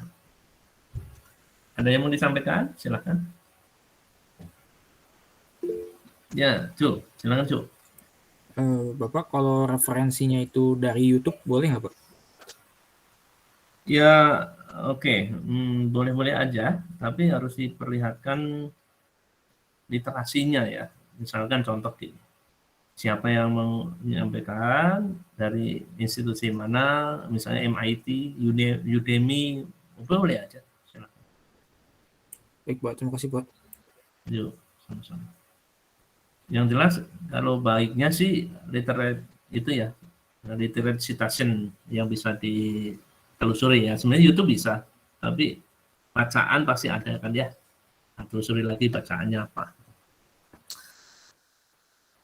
Baik, terima kasih. Kalau tidak ada, karena sudah lebih dari jam 9, saya juga ada ini ngajar lagi dan rapat. Mungkin gitu Regi. Jadi nanti konsolidasi lagi untuk ini tetap harus unik ya antar kelompok. Saya akan dengan asisten untuk menjaga ini. Ada lagi Regi? Kalau tidak, kita akhiri saja. Sudah cukup Pak. Baik, terima kasih Regi atas kerjasamanya. Kita barusan sudah menyampaikan tentang pesan transport dan review dari tugas besar Anda. Mudah-mudahan ke depan lebih baik lagi ya. Namanya tadi konteks belajar itu harus ada kemajuan pemahaman kita. Kalau tidak ada sesuatu ya silakan nanti diskusikan dengan saya sebagai dosen ataupun dengan teman-teman yang sudah mengerti juga, nggak masalah. Demikian, lebih kurangnya saya mohon maaf. Kita akhiri dengan hamdalah, alhamdulillahirabbil alamin, subhanakallahumma wa bihamdika asyhadu an la ilaha illa anta astaghfiruka wa atubu ilaik. Sekali lagi mohon maaf. Wassalamualaikum warahmatullahi wabarakatuh. Waalaikumsalam warahmatullahi wabarakatuh. Terima kasih Bapak. Saya